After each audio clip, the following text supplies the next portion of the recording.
বিভূতিভূষণ স্মৃতিঘাট। আমি আজ চলে এসেছি বিভূতিভূষণ স্মৃতিঘাট। এটা বিভূতিভূষণ বন্দ্যোপাধ্যায়ের স্মৃতি বিজড়িত একটি আর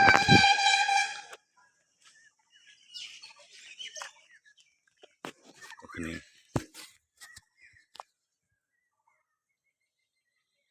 বিভূতিভূষণ বন্দ্যোপাধ্যায়ের স্মৃতি বিজড়িত একটা পার্ক, সুন্দর ফুল গাছ নার্সারিতে গড়ে উঠেছে সুন্দর একটি চিলড্রেন পার্ক।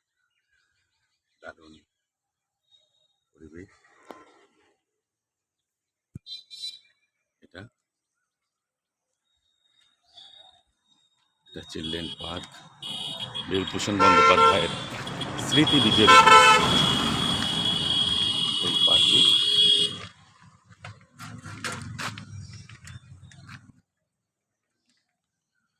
অনেকে আসেন এখানে বেড়াতে, পিকনিক করতে। খুব সুন্দর।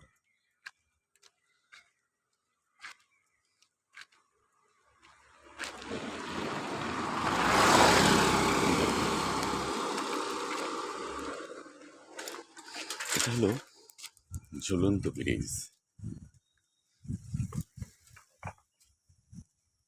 ঝুলন্ত ব্রিজ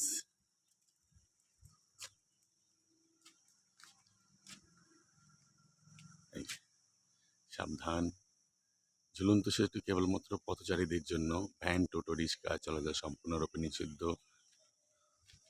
খুব সুন্দর ব্রিজ।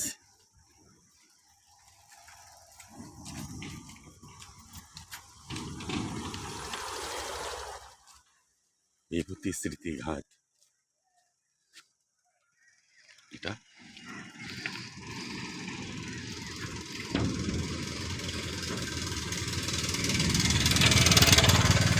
অনেকদিন পরেই আসলাম। আমি আমার পার্ট 1-এ দেখিয়েছিলাম আমাদের প্রকৃতি ইছামতির সঙ্গে যুক্ত হয়েছে। সেই ইছামতি এখানে আবার যুক্ত হয়ে গেছে। ইছামতি ঝুলন্ত ব্রিজ, ব্রিজটা তুলছে। খুব দারুণ মনোরম পরিবেশ।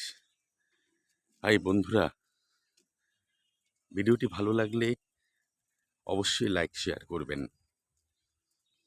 খুব সুন্দর মনোরম পরিবেশ আপনাদেরকে আমি দেখাতে পাচ্ছি। আমার খুব ভালো লাগছে।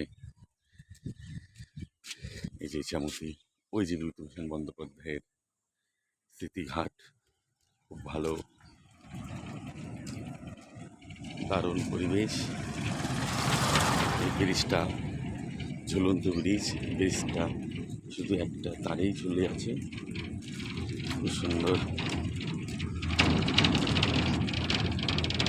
দেখেন ব্রিজে কিরকম আওয়াজ হচ্ছে, দেখেন ব্রিজটা কিরকম আওয়াজ হচ্ছে, ব্রিজটা কিরকম ঝুলছে।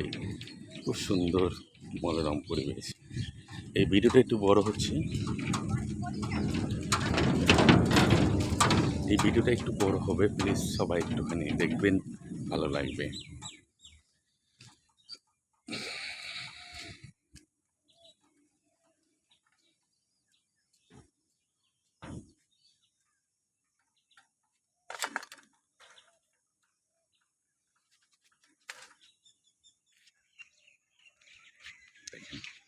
কত সুন্দর মনোরম পরিবেশ।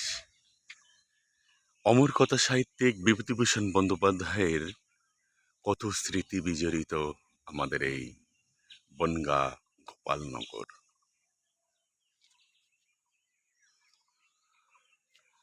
আমরা গর্ববোধ করি যে আমরা কথা সাহিত্যিক বিভূতিভূষণ বন্দ্যোপাধ্যায়ের ফেলে রেখে যাওয়া স্মৃতিগুলো আজও আগলে রাখতে পারছি। দেখুন কত সুন্দর মনোরম পরিবেশ। এই ব্রিজটি হলো ঝুলন্ত ব্রিজ। এই ব্রিজটি সবসময় দোলে। যদি কেউ এখানে বেড়াতে আসতে চান, আসবেন। আমি আপনাদের সবাইকে ঘুরিয়ে দেখিয়ে দেব, কোনো অসুবিধে নেই। সময় পেলেই আসবেন। আমার শহর গোপালনগর।